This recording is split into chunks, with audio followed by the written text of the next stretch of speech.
నమస్తే DRB news కు స్వాగతం. ఘనంగా ప్రపంచ ఆదివాసీ దినోత్సవం. కుక్కునూరు మండలంలో ప్రపంచ ఆదివాసీ దినోత్సవాన్ని ఘనంగా నిర్వహించారు. గిరిజన సంఘం ఆధ్వర్యంలో బరపటి నగర్లో సోడే కన్నయ్య జెండాను ఎగురవేశారు. కాగా గిరిజన సంఘం ఆధ్వర్యంలో కుక్కునూరులో భారీ ప్రదర్శన నిర్వహించారు. ఈ సందర్భంగా ఏటీయూసీ జిల్లా నాయకులు కొన్నే లక్ష్మయ్య, గిరిజన సంఘం నాయకులు సోడే నాగేష్ మాట్లాడుతూ ఎన్ని ప్రభుత్వాలు, పాలకులు మారినా అడవిబిడ్డల జీవితాల్లో వెలుగు నింపడం లేదని అన్నారు. హైటెక్ యుగంలో ప్రజలు దిదినాభివృద్ధి చెందిన అడవి బిడ్డలను ప్రభుత్వం ఏమాత్రం పట్టించుకున్న పాపాన పోలేదని విమర్శించారు. నేటికి గిరిజన గ్రామాల్లో రహదారుల సౌకర్యం లేక అడవిబిడ్డల నానా తంటాలు పడుతున్నారని అన్నారు. ఇంకా గర్భిణీలకు డోలి కష్టాలు తప్పడం లేదని గుర్తుచేశారు. ఆదివాసీలకు వసతులు కల్పించడంలో ప్రభుత్వాలు విఫలమవుతున్నాయని విమర్శించారు. ఇప్పటికైనా ప్రభుత్వం, పాలకులు దృష్టి పెట్టి అడవిబిడ్డలను అన్ని విధాలా ఆదుకోవాలని కోరారు. ఈ కార్యక్రమంలో ఆంధ్రప్రదేశ్ మహిళా సమాఖ్య ఏలూరు జిల్లా అధ్యక్షురాలు వరక శ్యామల, గిరిజన సంఘం నాయకులు సోడే మారయ్య, సోడే సందీప్, కణితి రామయ్య, పాయం చిట్టమ్మ, సోడెం వెంకమ్మ, సోడే నర్సమ్మ తదితరులు పాల్గొన్నారు.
రాను మన గిరిజన భాష మొత్తము తెలుగు భాష అవసరమైంది.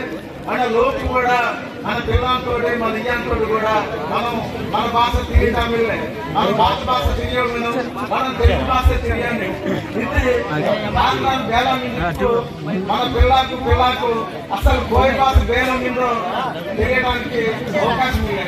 నేను ఎన్నో ఒక నాటకతో రాయకుండా నాటకతో అయితే ఒక పిల్ల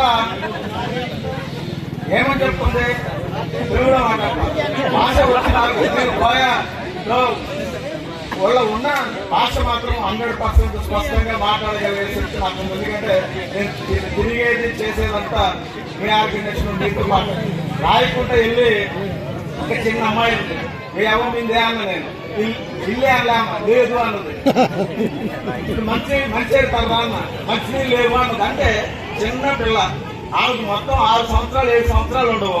నేను భాషలో మీ అమ్మ ఉందా అని అడిగితే మా అమ్మ లేదు అని చెప్పేసి తెలుగు భాషలో చెప్తా ఉంది. అంటే మన భాష మన సంస్కృతి అంతా విచ్ఛిన్నమైపోయి నాశనం అయిపోయే పరిస్థితులు ఈనాడు ఉన్నాయి. కాబట్టి ఖచ్చితంగా మన భాషని మనం మన ఇళ్లలో మన చుట్టాలతో, అదే లంబాడోలో ఇద్దరు బస్ ఎక్కారనుకో వాళ్ళు తెలుగులో మాట్లాడాలి.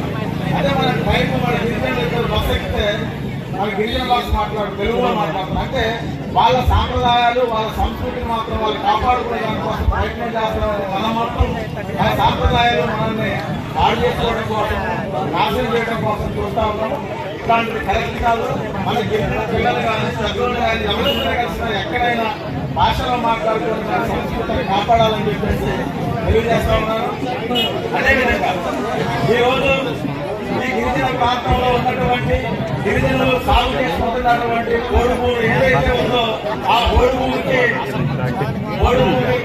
గిరిజనులకే కావాలని చెప్పేసి అటవీ హక్కుల చట్టం తీసుకురావడానికి ప్రధానమైన కారణం యూపీఏ టూ గవర్నమెంట్ లో ఆనాడు ఉన్నటువంటి కమ్యూనిస్ట్ పార్టీలు ఏదైతే ఉన్నాయో ఆ పార్టీలకి అధికారం మీకే ఇస్తామని చెప్పేసి ఆనాడు యూపీఏ గవర్నమెంట్ చెప్పినప్పటికీ మాకు అధికారం వద్దు, మాకు